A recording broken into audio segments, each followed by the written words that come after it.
This podcast is proud to be part of the TalkSport Fan Network. TalkSport. Powered by fans.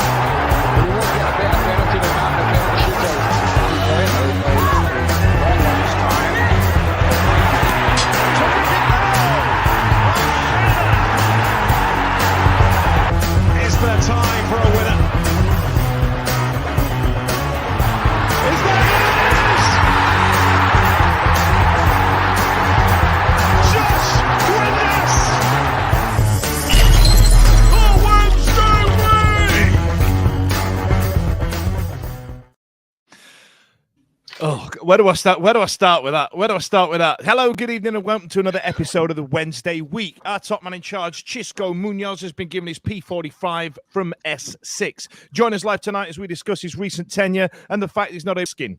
Join myself, Stevie, Charlie, and Blair to give a big buenos noches to Xisco, go through the potential candidates and what's next for Sheffield Wednesday. Listen, we are live on YouTube right now, so if you want to chuck a comment in and you want to get involved, I will try and chuck as many I can within reason. I know what you lot are like out there, so I did put a test comment on earlier on to check it out, see if it worked. So, this is pretty much going to be the tone. If you're Dave, who's been stalking me on Twitter the last couple of days, so, get involved, pal. We'll sort it all out. We'll put that to bed after being cancelled last week. Racist, racist, mate. I was racist, and what else was I? I was quite, I was quite disrespectful to the victims of the Yorkshire Ripper, even though that's not what I said. But don't let the facts get in the way of a good tweet. So then, ladies and gentlemen, welcome to the show. Xisco Munoz, Xisco Munoz. I've just got to put this to bed early doors, right? Test is a jeb end and a lumberjack. Just come back from cutting down some trees, so that's nice, isn't it? So Xisco Munoz has been dismissed, has been relieved of his duties.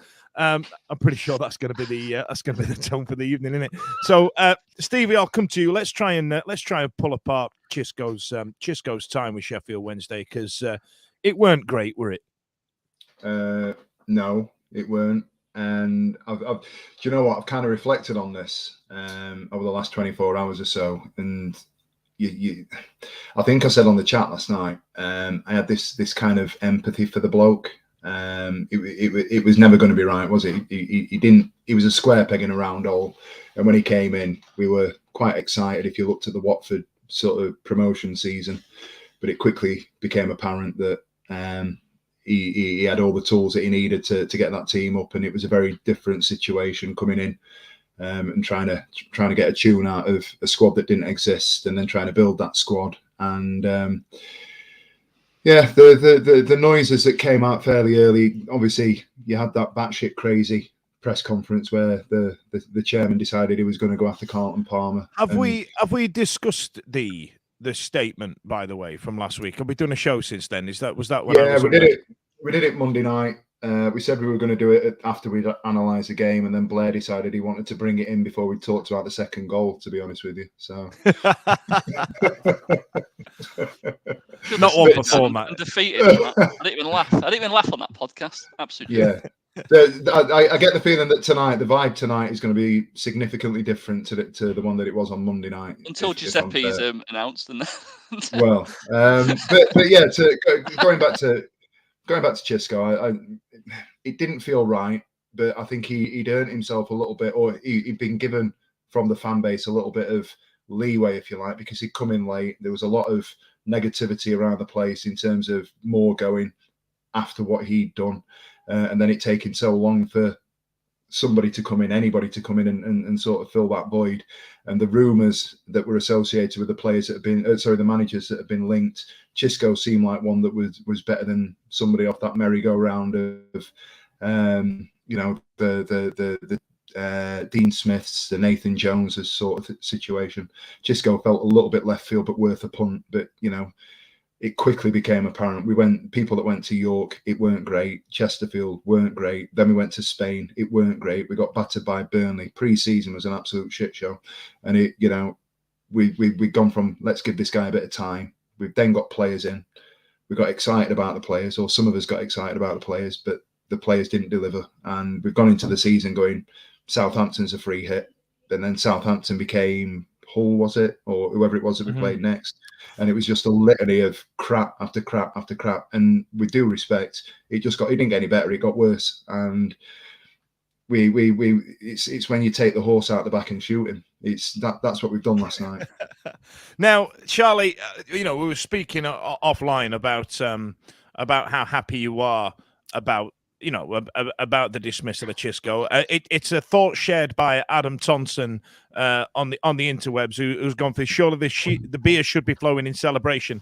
Steve's on the 7% cider, so I'm drinking water. I've just spent 4 days all inclusive. I'm trying to lose the calories here, and then I'm off to Turkey tomorrow to go and get some teeth done. So there'll be. I hope you're not watching this in 4K because you'll have to turn the brightness down. So, Charlie,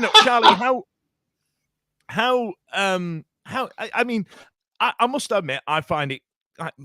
At the time, I was like, yeah, there was an air of inevitability about it, but there's a bit of sadness. Yeah, I don't know if you remember when Jos Lukai went, and there was that photo of him at Sheffield train station outside Cafe Ritazza. And you're like, oh God, that's just a bloke who just moved for a job, and then there's a little bit of sadness about it. And now he's going back to Palma de Mallorca to go back to the Balearics. It's an absolute nightmare while we're all stuck in Sheffield sweeping up the shit show. But I mean, are you buzzing about it? Like, how do you feel? I am. I mean, I'm not gonna lie, I am. I think I'm buzzing for 2 reasons. The first is I genuinely didn't know if he was going to get rid of him anytime soon. Like, on paper, no one would have believed that he would keep his job for as long as he had. But with everything that came out with a statement, and it was all like, "Is this our punishment?" And the other bit is, without trying to sound rotten, like, managers get sacked. Like, that is a thing. Very few managers take jobs, stay there forever, and retire. Do you know what I mean? Like, that is a rare. Out of all footballing jobs, like, they go and they move on, and they go usually when the results aren't going their way. And so, at the risk of sounding awful, if I were that crap at my job, I would also expect to get sacked. Like, and I think I totally agree with what Steve is saying. Like,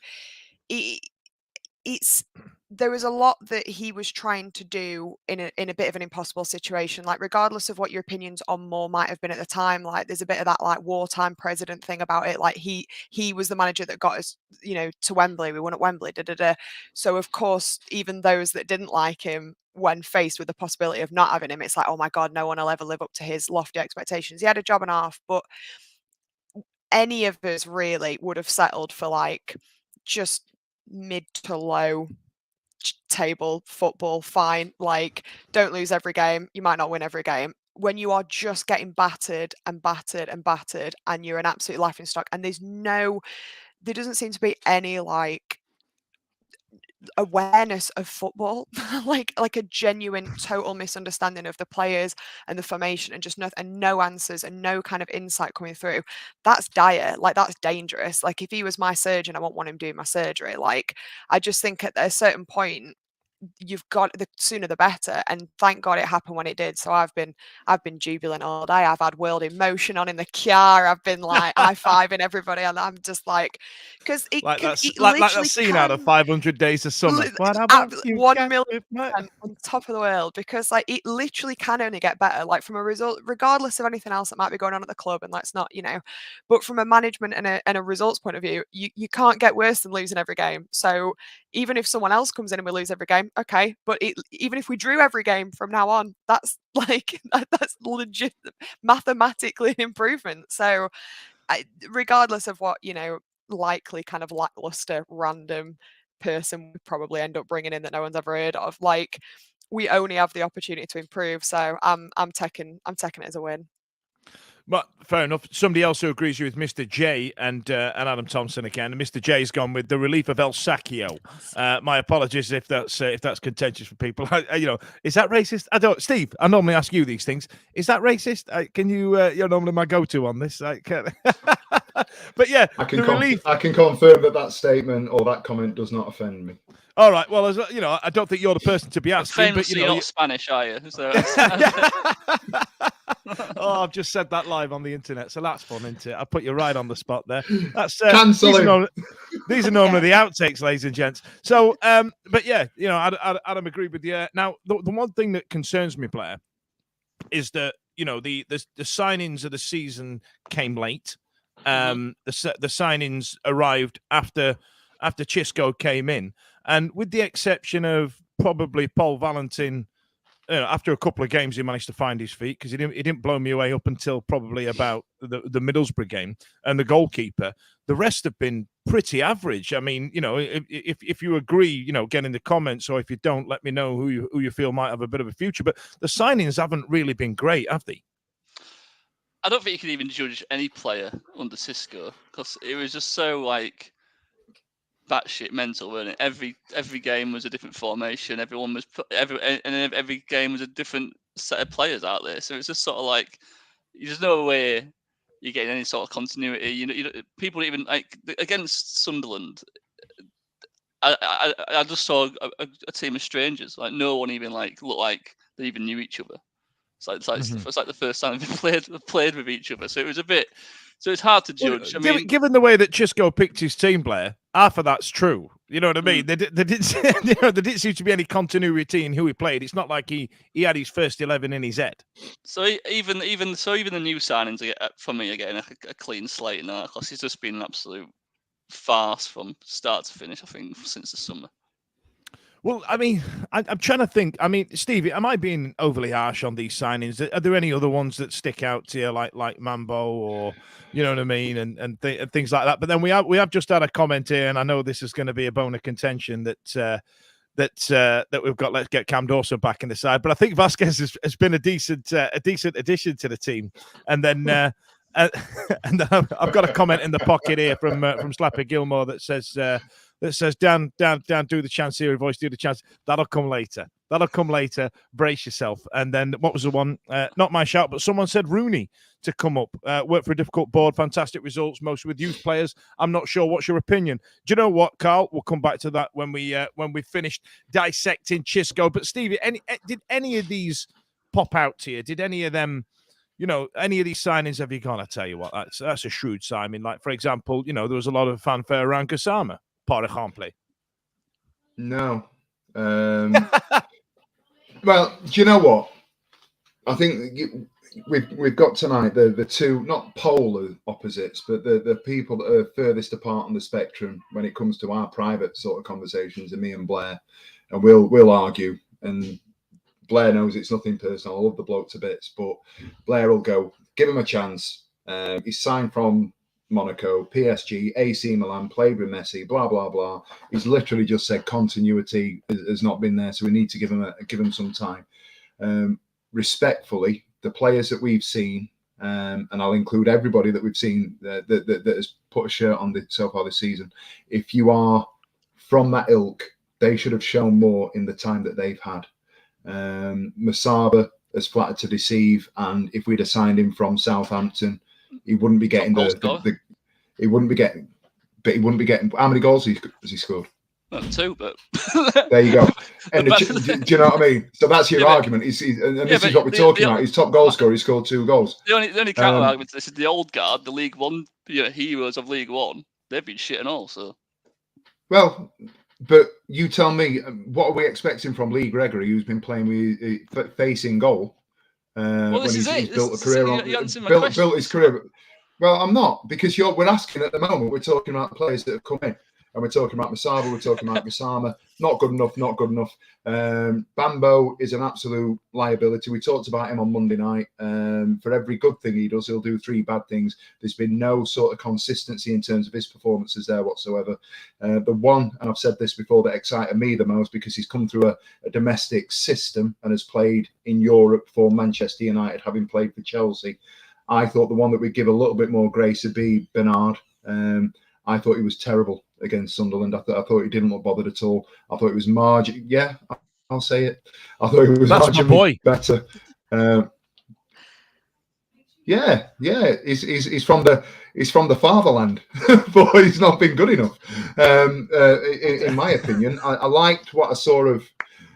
I like what I saw of Momo. I'm not having Delgado. I think Valentin has done well against lesser teams, but I think ultimately he's just pace. I've not seen anything necessarily, and people can say he's exciting when he beats the fullback and gets a crossing. But what's he doing it for? To get it forward to an outside chance that we can get Smith or we can get Fletcher on the end of it, whatever it may be. To be fair, I thought Smith was outstanding. Outstanding is a terrible sort of an over-exaggeration. I thought Smith was very good in relative terms the other night. He ran his bollocks off. He put a shift in. He was all over it. I don't know whether it was supposed to be him in up top and Fletcher the other way, and they changed. But it got to a point the other night where Smith just went, "Fuck this! I'm off. I'm going to go and do the running that other people aren't doing." And that was down to the formation. So player-wise, there's been nobody that has come in. I've liked Vasquez when we've been under pressure at times, but I thought he was poor against Sunderland. The first goal against Sunderland was weak as piss, biscuit wrist. He should have done better there. I've been whelmed at best. Okay, well, I tell you what. Let me take this to the. I'm going to take this to the public because we've got the comments are flying in. I want to try and get through as many as possible. So we've got. Xisco was a desperate and cheap option for Chansiri. Everyone could see that was a complete risk signing, down to one man, unfortunately. I assume we'll get to the chairman at some point this evening. And then, Stevie, this one you'll enjoy. Ben's gone with, it'll be a disgrace if new manager drops Palmer for Paul. So, I assume you're in that camp, Steve, yeah? It won't happen. It won't happen. Valentin's not a defender. He's not. It won't happen. And then Palmer plays Saturday. Palmer plays Saturday. That's it. It's an LP2 Stevie guarantee. And then Martin's gone with, hopefully we can see an actual formation, Charlie, as Xisco did not have a clue. I mean, what was Xisco ball? Have you got any idea? Because I don't think anybody else does.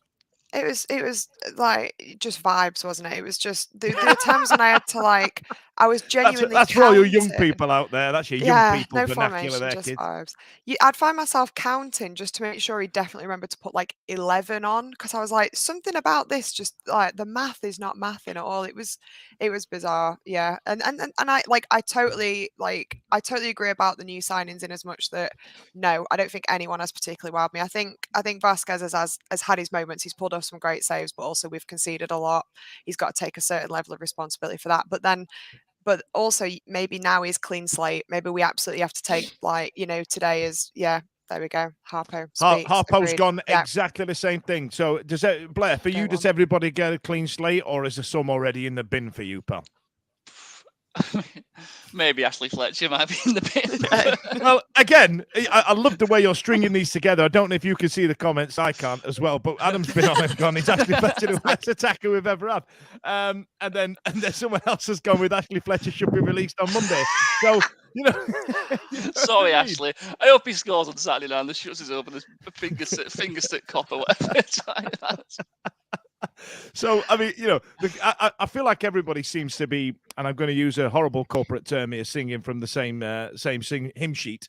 But I don't know. I don't know what to do because, in terms of moving forward, I mean, Xisco for me, I find it sad because there's an element of here he came in, he's got a team promoted, albeit with, some would argue Premier League standard players that should have been at the top end of the Championship anyway. He had a fun name. He came from Spain, who's football dominated for about 10 years. So I expected something. I expected something to just go, this is us. This is how we're going to set up. This is our new way of thinking. This is what we're going to do. Because I'll be honest, after March, I was done with Darren Moore myself. Because March and April, I was like, well, for God's sake, get in. God, we should have absolutely rinsed that league. And then now I'm looking at Ipswich tearing up the Championship going, why can't that be us? And they've done it with a couple of our old players as well, which pisses quite me a off few of our old players, actually. I know, it absolutely slaughters me. And then, So I thought, right, we're going to move in a different direction. And we said on this show, a good few weeks ago, listen, we'll let it bed in. We'll see how it goes. There's a lot of change happening. In fact, one of the episodes was called Changes, wasn't it? Where we said there's a lot changing. I appreciate, let's give him 10 games. We gave him 10 and we lost every single bloody one. You know what I mean? We didn't win one.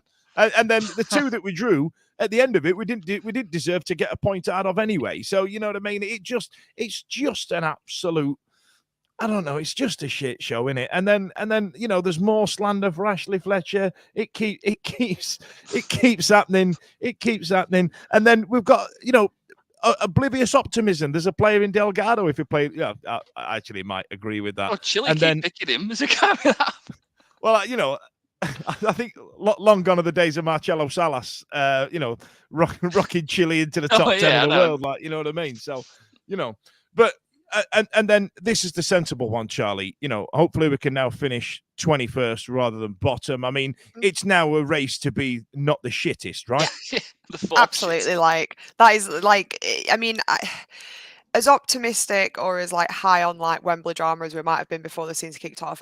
And like that is the best that we could have hoped for, is to just stay up, is to just establish ourselves once again as a championship team. And hopefully this is damage control.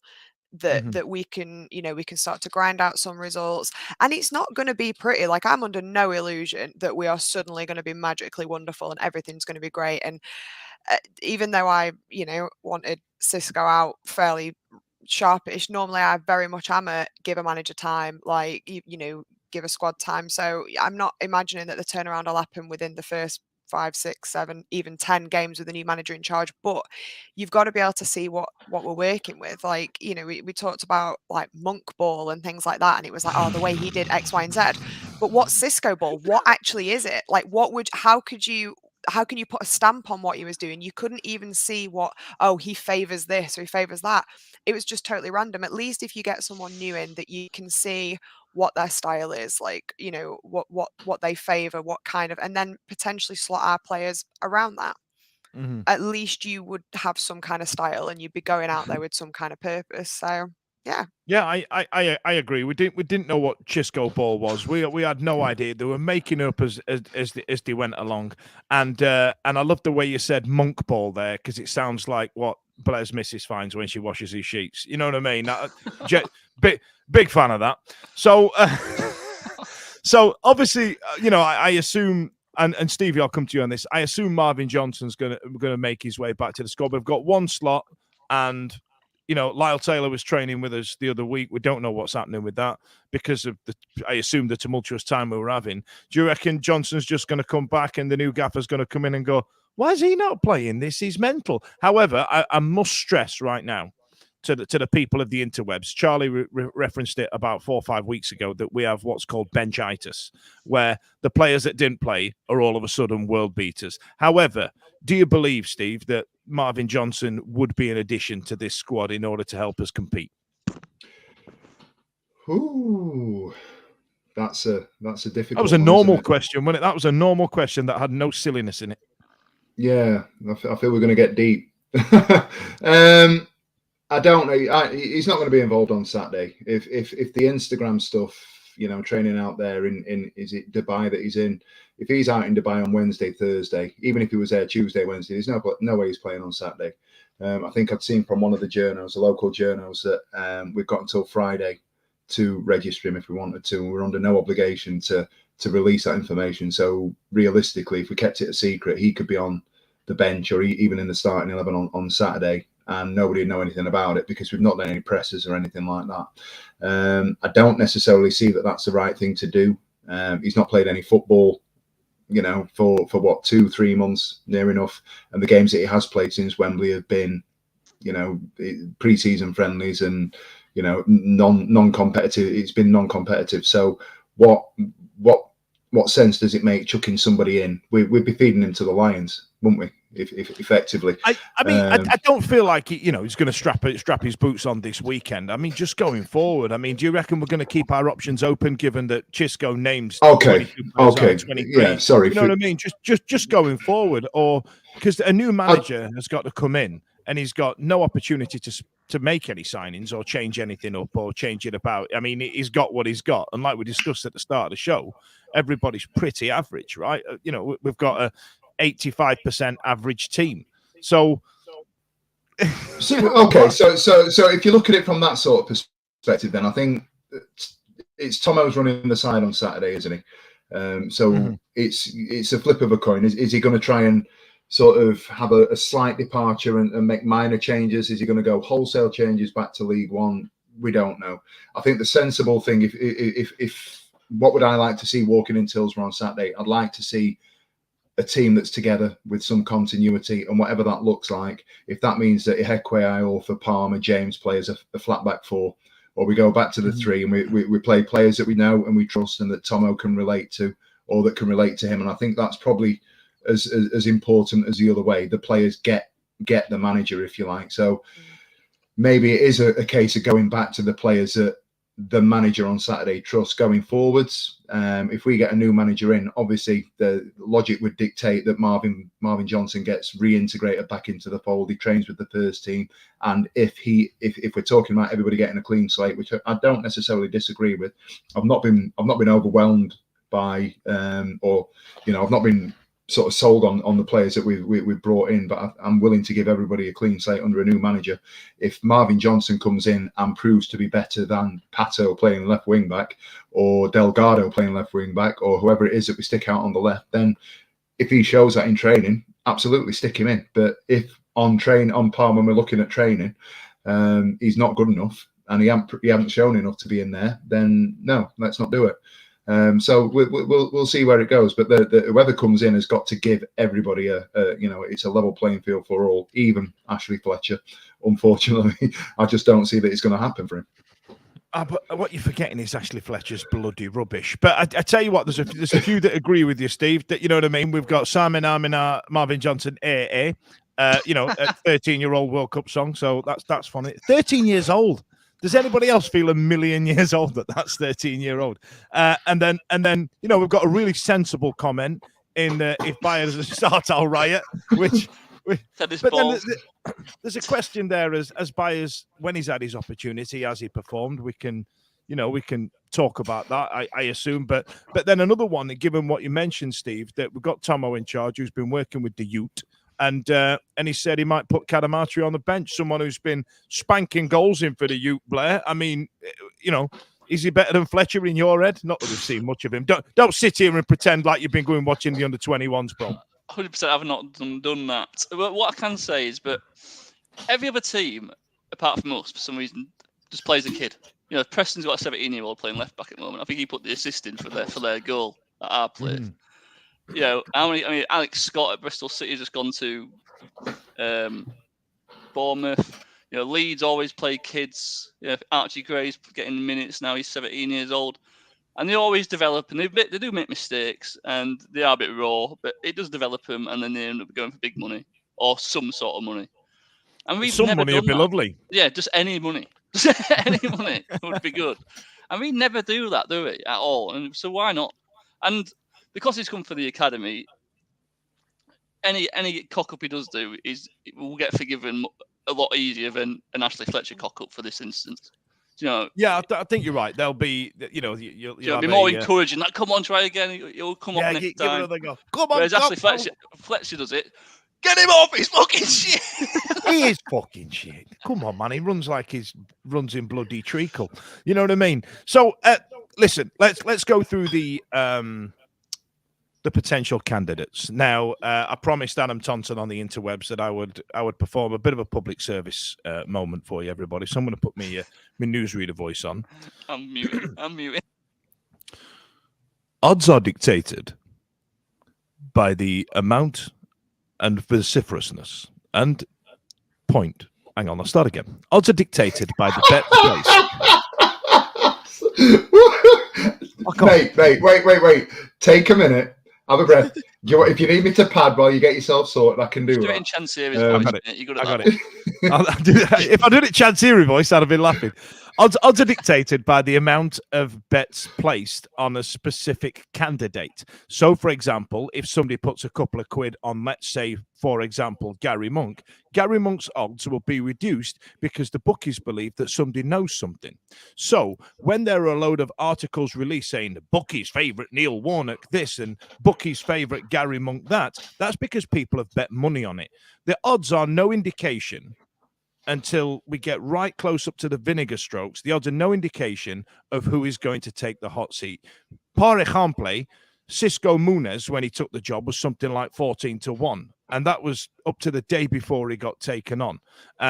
Gary Megson, when he got the job, was at 11s, because I remember that because I had a tenner on it. So can we stop releasing articles saying, hey, this guy's the bookie's favourite. Let's talk about him and let's see what he's got to say. Because I'm honestly sick of bloody reading about it. So what I've got here, I've got a useful infographic, kids. Now, here we go. Let's have a look. What you've got here is the bookie's favourites. I've got the bookie's favourites on screen now. So there we are. It means no. It means nothing. Now, this means nothing, but I wanted to pick out a few candidates and you know, think of your thoughts on them. Now, Carlos Carvalho. Now, let's put a pin in Carlos Carvalho right now. That graphic is absolute. That Xisco graphic is absolutely incredible. That is seconds to make. So I'll not have any graphic slander on this. Is it superimposed over one of my daughters? I don't know. It looks like Olivia. I tapped in Hobo Bindle and then put Xisco's face on. Olivia. Is she afraid to leave home, Steve? Is that what you say? It's what they do at that age. Anyway, so let's talk about Carlos Carvalho, a man who, in the meandering fans forum, if you can pick through the things said by Chansiri, has already been dismissed by the man upstairs because he was nasty about something. He was nasty about his son or something like that. So he's already been pinned out. He's currently sat at 5-2. That's because people are betting on him. You see how it works now, you see? You know, Neil Warnock's been talked about a lot because one man lied on the internet. No, one man said on the internet, he went, Neil Warnock may or may not be interested in the job. That's what he said. And then the entire internet started going, well, let's get Neil Warnock. I don't want Neil Warnock. Well, I want Neil Warnock. So I'm going to put money on it. And now he's a favourite. Do you see how it works now? So, Charlie, I'll come to you first. Are there any names on... I love this graphic. Is there any names on this list that stick out to you? For example, Lee Bullen, Steve Evans. Lee Bullen, my eyes were absolutely drawn to straight away, because my favourite thing about all of these names is they're either just managers that exist. People that just exist in the world. Yep. And then anyone who has ever, at any point, maybe been near Hillsborough, driven past Hillsborough, heard of Sheffield Wednesday. This is my favourite bit. There is just all the rumours. I mean, there's no way, for example, that Lee Bullen would come back and do it. Like, how? Like, on what planet would that happen? On what planet would Chansiri appoint someone we'd ever heard of, for the most part, as well? Like, that it's never who you think it's going to be. And by the time they're appointed, you know, maybe a day before, there'll be a couple of rumours and maybe we'll start Googling them or whatever. But it absolutely will just be a cheap and cheerful, you know, because who did he have to consider? A lot of these names he had to consider before he appointed Xisco. Before he took Xisco on, right? So it's a bit like, if you've now took him out of the equation, presumably he's just back to the CVs that he had ahead of this is it. So I'll bring you back to some comments from the public again, which is always a bloody nightmare. I'm regretting this already. But Slappy's been on, right? And he's the one that told us the Simon Armin Marvin Johnson one. And he said, it does me head in when we get these players and managers who come at very good bloody songs for him and they end up being shit, sacked or sidelined. Then on the list, we've got Danny Roll, right, the assistant manager at Bayern, who someone put his picture next to, and then Champions Leagues, you know, Bundesliga titles. He's been the assistant at Bayern, essentially, and then straight away the internet's quick. He's gone, you've got to roll with it, take your time. So, you know, he's already got a song, lad. So he's my favourite already. Christ. That's great. But So, then, wasn't Paul Clement? He was Ancelotti's at number 2 for ages, wasn't he? everywhere. He's Bayern not on the Munich, list, mate. Chelsea. I know, Chelsea, Real Madrid. He won it all with Ancelotti. I mean, he became a manager. He was shit, wasn't he? So. Yeah, it's got Steve McLaren and Brian Kidd written all over it. You know, all these number twos, Carlos Queiroz, and all these ones that are like, he's going to be good. He's a number two. It's a good team. And then all of a sudden, turns out he's bloody rubbish. Now, I'm going to put the graphic on again, Blair. Is any names stick out for you here, like Paul Ince, Bruno Lager? I mean, I said in the group chat, I know for a fact Steve Evans will apply for it. Mm-hmm. Just because I know when he was Rotherham United manager, he emailed Leeds from his Rotherham United account. Come on. So I know that. Dean Smith is the one which, like, he was very close apparently when he in the summer, and then Chansiri. The rumor was Chansiri didn't want to pay him what he wanted, and unless he's gone to back with him in a big panic, saying, "Right, just fucking have what you want."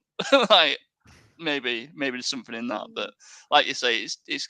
Darren Moore came out of absolutely nowhere, didn't he? When we employed him, and you could argue at the time he was a cheap option. Do you know, he was Doncaster Rovers manager, doing all right with Donny. No one was saying, "Oh, you need to get Darren Moore in. He's a top manager." Do you know what I mean? And it turned out really good. So you don't know, he could end up getting that Notts County guy.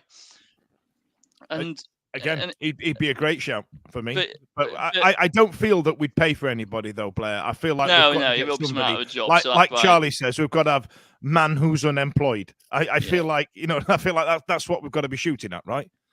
Well, they'll have a signed non-fee, so as free transfer, even in a player way, they'll have a signed non-fee anyway. So the signed non-fee is the same as a compensation fee. So you still pay it, even if it's free, even if you're unemployed. All right. Well, So- fair enough. Thank you, computer man, for clearing that up. So All right I then. played So Football Manager. I played Super. yeah, you're playing footy manager. That's what's happening. So we've had a few suggestions from the public. So we've got Luke Williams or roll with it there, and then Southside ain't strong enough for Steve Evans. So and then it's gone into chaos. So ultimately, we won't know until that Chansiri's finished doing the telephone interviews.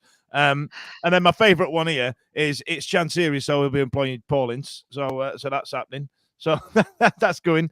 And then we've got people suggested like Joey Barton. I'm pretty sure the reason that Lolo de Wednesday has suggested that is because he's at the bottom of the list at 33-1. He's probably got a fiver on it. So got to respect the hustle. Fair play. And then this one here we've got Danny Cowley as well. Now, Steve, I'm going to come to you. I'm going to put the graphic back up. Is there any that stand out? It's great, isn't it? Is there any that stand out to you? I mean, the favourites, like Charlie says, right, are people who have been near Hillsborough this one time, and/or people that are just people. Yeah, they're what gets referred to in the press as merry-go-round and things like that. I mean, what about Paul Ince? What about Nathan Jones? Dean Smith. He's already a fallout with Chansiri, right? I don't know. I don't know the extent of what happened with Smith. I'd heard things, and I don't know if he's gone in there in the summer before we've gone to Xisco, and he's had a look at it and has decided that Chansiri is a bit too batshit crazy for him, and has just gone, "This ain't for me." The rumor was that Smith and Chansiri sat down. And At called up Dapon while he was talking to him, and he went, "Here, talk to me, kid." I did the voice. "Here, talk to me, kid," and passed the phone over. And you can imagine Smith sat there going, "Hello, what the hell?" Yeah. He's going, "Hello, I'm Chansiri Junior." I can't do that more high pitched. I can't do it, but you know what I mean. Like, hello. I'm glad you did that and not me. So, but like. I mean, what are your thoughts? I mean, let's dissect Neil Warnock, for example. He seems to split opinion, and over the last few years, he's become a bit everybody's favourite granddad a little bit, hasn't he? Kill him. Chop him up. Let's dissect him. Cancel Dan Fudge. that time when Dandy demanded that we dissect. That is so disrespectful to the victims of some of Neil Warnock murder that happened. I know he made a comment 10 years ago down about relegation. Yeah. I'll tell you what, look, there's a couple here, right? You got Slaven Bilic, he's been suggested. Slaven Bilic is either great or he's terrible. I'd be happy to give him a go. But however, right now we are in a quagmire, and I think Slaven will need a summer, he'll need a transfer window, he'll need to bring his own players in. I feel like, but then Stevie, let's get to it, right? So Warnock would be a dagger to the heart of the Blunts, even more reason to get him in. And then Martin's gone with say no to Colin, like it's some kind of drug advert from the 70s. So, like, come on, let's talk. Let's discuss it. Let's have an open forum about Colin. I don't. No, he's not for me. I'm not Team Colin. And it's not because, you know what? It's not because of the United link. I think that's a problem. But I've also done a little bit for a website earlier on who'd asked me to respond to something about my thoughts on Warnock. And the thing that gets me with Warnock is it's all well and good now, and he comes in, and I absolutely believe that if he won't be Saturday, if he came in a week on Saturday or whenever it may be, he would get an absolute hero's welcome. And if he won the first 2-3 games, it'd be absolutely phenomenal. But the moment he loses 2-3 games on the bounce, I think it's against him. I do. I honestly do. I think the goodwill goes out the window. I think he's too divisive. And I think more than anything, the underlying factor at the moment is that we are in a battle to finish fourth worst shit. We've got to finish 21st. Is he good for a relegation battle? Absolutely. Is he what we need? I'm not sure that he is. Because we do respect, we've signed the profile of player that we've signed, and this isn't me sort of pigeonholing players or manager. I just wonder whether he'd get a tune out of what we've got. I personally, I know some of us have turned our nose up at the role thing, but I've seen the thing that Pete Lohman has done today, and had a look at some of his stats and so forth, and I've not seen a lot, but that really turned me on, if you like. I think out of all the players, all the managers that we've we've talked about today, he's the one that out of left field. And the thing that excites me the most is that he's been linked to it. Now, on paper, if somebody said, without sort of assigning names and take the Xisco away from it, and Darren Moore's gone away, and somebody was to say to you, we're going to take a manager who's coming in, who was, his last job was the assistant manager of Germany. He's worked at Bayern Munich. His stats when he was under the Southampton fella were absolutely phenomenal. You're going to take a punt on him because he was interested, he was linked, we did talk to him. I'm all for that. The style of football that he plays, he's young, he's progressive. I think that sort of appointment is one that I can get on board with. I really can. I'm all right with that. I'd rather that than Warnock, me personally. But I agree with you, Steve. But I'd have preferred, if we were going to get somebody in like that, I'd have preferred him to come when Xisco did. But I feel like we're in a bit of a different situation, though. I feel like we need a steady pair of hands. So if I can come back on that, then that's the flip side of my argument there is, if they've spoken to him, what happened? Was it because he was employed by somebody else at the time? Because I think he was under Hansi Flick with Germany, wasn't he? So would that have been a compensation situation?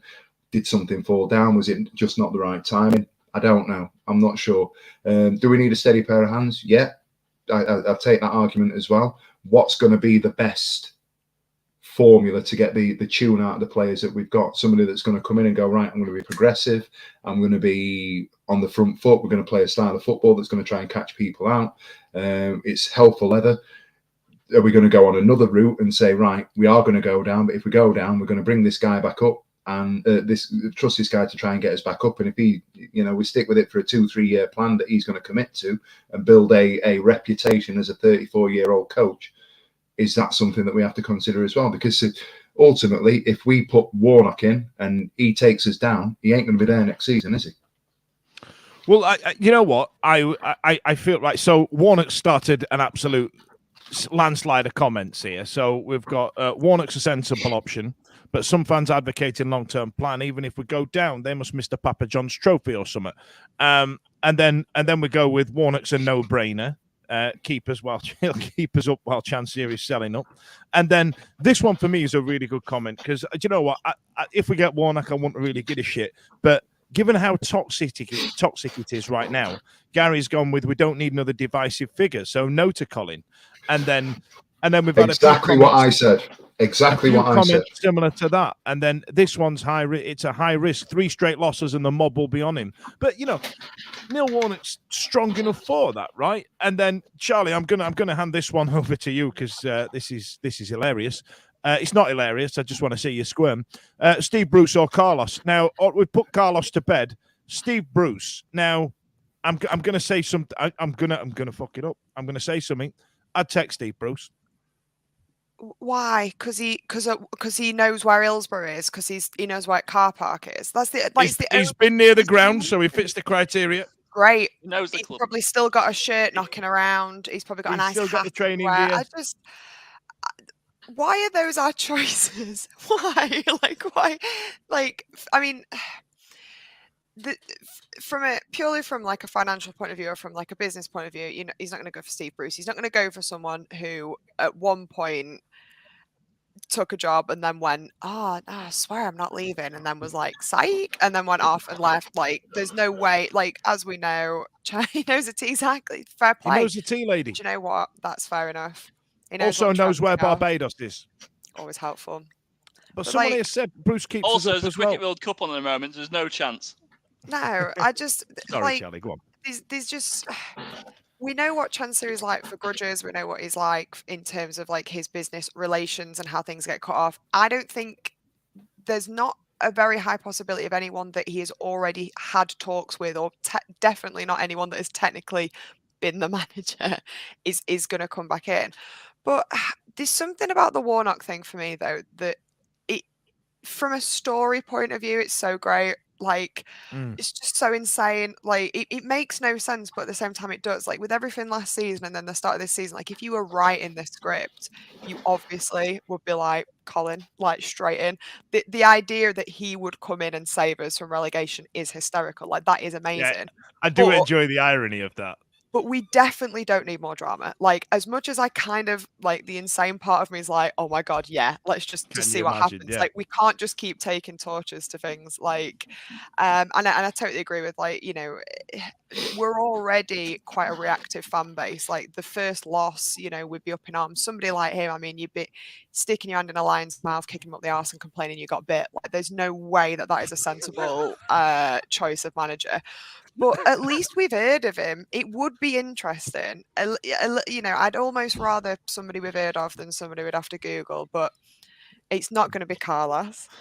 And it's definitely not going to be. And it's not going to be. It's more likely to be Carlos than Steve Bruce. 1 million. There is no way that Chansiri is going to look somebody in the eyes that like effectively snuck off, effectively like ditched him around. There's no way he's going to look him in the eyes. Come on, Charlie. You're a football manager. You're managing Walsall, right? Oh. And then the team that you supported as a kid, you've been around Peterborough, you've looked at Rochdale, you've been around Notts County, and then the team you've supported as a kid, you'll go, sorry, Wednesday, I'm staying at Walsall. No way. Put yourself in the customer's shoes. Totally. But would I then expect to sidle back up to my, to my jilted lover and be like, right. I'm really sorry when I ran off with that prettier, fancier sorry, Walsall, since I was a kid. Oh, please. Oh, I love you. It's like, no. And like, I almost wouldn't blame Chansiri if he'd been like, well, no, because are you just going to wait for the next exciting offer to come? There's no, if we need stability, he's quite literally was the opposite of stability. Like, it took him one phone call to be like, oh, I'm really sorry, guys, I'm leaving. So no, and it won't be Carlos because we simply have to stop living in the past. Like, we absolutely cannot. I agree. But I tell you what, God. On that vein, Blair, I'm going to give you this one. Full Chansiri circle. Stuart Gray. Let Steve talk. He's put his hand up. Go on, Steve. I just wanted to the Steve Bruce thing. What if Chansiri has gone away and just gone, do you know what? I've thought about it. And as much as it's against my pride, and as much as it's against my beliefs and my whole sort of my purpose, Steve Bruce would be interested, and he's going to come back. He's willing to come back, and he will keep us up. Is it not? It's almost like pride before a fall, isn't it? What if he knew that Bruce would be willing to do it? Does he not just swallow his pride and go, fuck it. No. Let's I just think go a with it. normal Chansiri, rational person, no.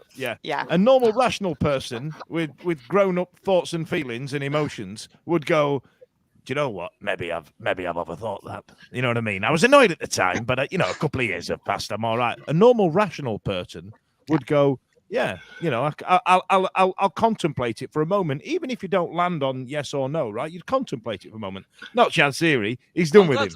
I'm glad you mentioned that, Fudge, because the statement last Friday, I mean, I was like, oh my God, we did this Monday night, mate. I was doing. We did it Monday. And then even last night, I was like in the group chat, so like explain like what's going to happen about he owns the ground, so we're going administration, all this sort of stuff. But we're still sort of like knackered. It could be Sheffield 2 versus Sheffield Wednesday in court and stuff. And then 2 seconds later, he sacks a manager, which contradicts everything he says in his statement about putting additional money in because sacking a manager. What he is, Blair, he's a fucking idiot. That's just what he is. He's a childish nepo millionaire knobhead with the innate lovability of a potato. What smells of fags? So that's him. So it's just like it just completely went against what he said on Friday because unless he had a big think bag, when actually I didn't mean that. I didn't mean that. No, he's just a fucking idiot. Got pissed off and just went, fucking hell, I'm in these. Yeah, he sat there. He's had too much beer. He's sat there going, bloody hell, this Guinness is lovely. He's had 6 pints of Guinness and then gone, I'm going to write a statement. Then you've got Braithwaite and some in the comms team going, are you just like that geezer on that Liverpool VAR? Are you sure you want to? Are you sure? Are you absolutely sure you want? And he's going, I'm going to fucking send it. I want to send it 8 o'clock in the bloody morning and all. Great process, boys. Well done. Yeah, great process, lads. Just, oh God, I can't. Honestly, it's bloody awful. So right, go on. He's literally just done a 360 in 5 days. But yeah. He drinks. So the point I'm getting to is Stuart Gray. I mean, it's a full 180.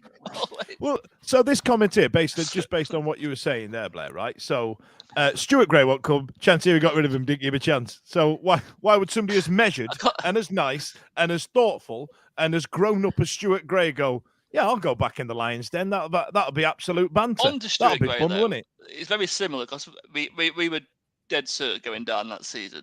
And then Stuart Gray really did galvanise everything and change everything quite quickly. So, and that was in a lot less time than what we've got now. So, isn't Stuart Gray still on the coaching team at Fulham? Yeah. It's not going to happen. I'm just saying, like, in 1,000,000%, like we're just. I know. Fuck your Premier League. Forget about Fulham. Forget about all of that. Let's go down to George. Kushner getting Putney.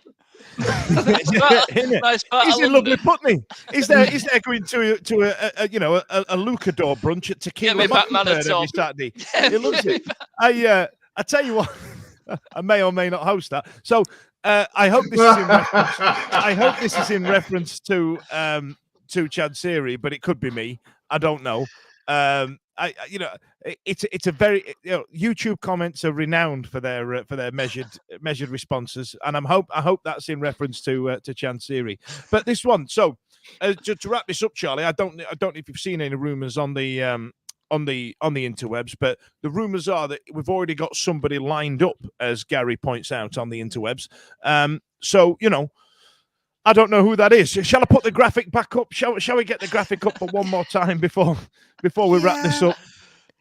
It's a funny one, isn't it? Because it's a bit like he said he wasn't going to put any additional money in, and then he has sacked him. He sacked him after like the 10 games? Was it something that was always going to happen? Has he had a change of heart? Has he been visited by 3 spirits in the middle of the night and decided to start being a generous person? Don't know. But initially I was like, I don't think it's something he's going to spend money on. But there's no point getting rid of one shit person to bring an absolute guaranteed shit person in. So maybe we did that when James left this podcast and I was left with it. So it happens. It happens in real life. I just don't know. Maybe he'll surprise us, and he'll be like, I've gone all out. But my instinct is it is absolutely gonna be somebody we've never heard of. Like you're definitely gonna have to Wikipedia him. I agree. And the Wikipedia entry will be that big. Well, I tell you what, actually, so to wrap this managerial nonsense, because we don't know a damn thing, right? To wrap this up, Penny agrees with you, Charlie. Chansiri believes his own lies. That's what makes him dangerous. So, apparently, right. So I did see this, actually, and I wasn't going to talk about it because it's absolute nonsense. But MJ's gone with that. Chansiri has already given us a clue, and it said something beginning with C. Yeah, so Chansiri. It's probably him. Which of these begin with C? Is it just Cavalial? Oh, it could be Vitor Campelos at the bottom. Cowley. Could be Cowley. Could be Cowley. So I swear to God, honestly, if the manager comes in and his name begins with C, I'm out. I'm done. Is that it? Are you done? You're done with it? You're I'm like down in tools. He's going Retford United. Right then. So listen, while we're here, we may as well talk about it because we didn't do a hello from the other side. This weekend, I'll leave you to last, Steve. Charlie, we've got Huddersfield, Darren Moore's Huddersfield coming up in some weird twist of fate that's happening. I mean, have you got any predictions that you want to do? Do we want to do them? I'll predict that I will cry. I think it'd be very emotional to see him there, not clapping to high hair. It's just like seeing your ex again, isn't it? Are you going to do a full face? Are you going to wear a full face and a nice dress? Yeah, I'm going to wear a veil, like a long black armband in mourning. Like, I'm very sad. I think that our newfound spirit with having sacked our terrible manager is we are going to have a fantastic 1-1 victory, and we're going to riot. What 1-1 victory, Blair? What about you? Yeah, I think we're going to have more than 2 shots on target. Mm-hmm. I mean, that's a bold statement, that, Blair. I know we spout a lot of shit on this show. We've not managed it in 10 games. Can we get 3? Can we get 3? Come on, lads. I think we're going to see just an absolute attitude shift in the players, and it's one of the things I do hate about footballers, really. But when they don't like something, they do just down tools, and it does fuck me off. Because if anyone did that in any other walk of life, you're gone, or you're undisciplinary, and you know what I mean, and it does affect you. Are you speaking from experience there, Blair? Potentially, and suddenly, you'll probably get an extra 10% out of all the players who done the pitch on Saturday. So as long as we don't lose, I think that's an improvement, isn't it? Really. So and we have 3 shots. I'm going to do a build a bet 3 shots. That's a build a bet just 3 shots. It's gonna be 4,000 to 1 or something daft. Stevie, okay. So now bear in mind we've had a comment here that says the Darren Moore Love Fest is unbearable. I must admit I'm in that camp, but I'm going to let you round this off and take us out, mate. I don't get why it's unbearable. The guy got us out of League One at the end of the day. Had he stayed, we wouldn't be bottom of the league with 2 points out of 30. Do I believe he don't go here no more? He don't go here no more. I get it. But you know what? Do you know the thing that hurts is that it's the circumstances around it, and nobody will ever know the truth. And I know we're finishing it. That's quite light-hearted, and I understand. And Ash will always hammer me for let it go. I get that. I totally get it. And I said the other night, a lot of what I say is tongue in cheek, and it's for shits and giggles. But the fact that we didn't get to a point where off the back of Peterborough, off the back of Wembley, off the back of City Hall, off the back of him going away and saying the things that he did, and even before that, whatever anybody wants to say, and I had my wobble sort of playoff time, and around about Forest Green, and before that, like you said, March, April, he's got to go. He's fucked it up. Blah blah blah blah blah. The reality is, 155 years we've been around. We've had the manager just gone. That's the worst manager we've ever had. What we also have is, in 155 years, any other year we'd have pissed that league last year. It just so happens that Ipswich and Plymouth were with us. And it was unprecedented, and it won't happen again. The team that gets up out of League One ain't going up with 100, and then the next one 101, and then the team that finishes third 96. Any other year, it's an absolutely phenomenal season. It just so happens that Ipswich and Plymouth got in the way of the narrative. So from that point of view, it was a very good season last year. The fact that he's not had the chance to finish his story, and there was a story to finish in for him, I think is really, really sad, based on the fact that we've come in, we've had the pre-season that we've had. He was making noises about loan players coming in, about transfer targets, about everything else, whether it be that Chansiri sold him a lame duck. Shut up, Simon. Shut up, Simon. Dr. Simon coming in with Steve, let it go, like Palmer's old haircut. Sorry, that's just distracting me a little bit. But I just wanted, it might have been that we get to now in the season and more. I don't believe this would have happened. Everything had gone against him and people are wanting him out. But I just feel that he deserved the chance, and I think would have started the season better, would have been in better shape pre-season. I don't believe for a second we'd have had 2 points out of 30, as I've said. That's what I miss. That's what frustrates me. That's what I'm carrying. Will I welcome him back on Saturday? Absolutely. Will it be strange seeing him in the other half of the other dugout? Absolutely. Will it be strange not clapping and so forth? The last time he was at Hillsborough was the miracle of Hillsborough. And for anybody to say, let's just move on, that was the last time we saw Darren Moore. Give me a score prediction. Give me a score prediction, because I tell you what, we're now just getting rinsed in the comments and everybody's just fighting amongst themselves now. So I'm just the last comment I'm going to put up is this one that says, "I said maybe." You're the one to say it, and after all, you're my Darren Moore. I don't even know if that one works lyrically wise, but it's clear that Slappy Gilmore is a Oasis fan. So, Stevie, go on. Tell us what you're thinking in terms of scoreline for this weekend. I think the priority on Saturday is us as a fan base getting behind the team. We sticking with it. Whatever happens, we've got to get around. I want to see him get a respectful sort of welcome back. But I want us to get behind the team, whatever the team that's picked, whether it be full of Xisco signings, whether it be the old guard, whoever it is, as a collective, everybody there just going, fuck it, let's get after it and let's back the lads. Whatever the score, and I'll say this, I don't think, given the noises about new manager coming in, apparently already being done, if we can put out a performance that's better than West Brom, better than Sunderland, I'm all right with that, because it's progressive. I'd take a point. I'd take a point and 2 goals.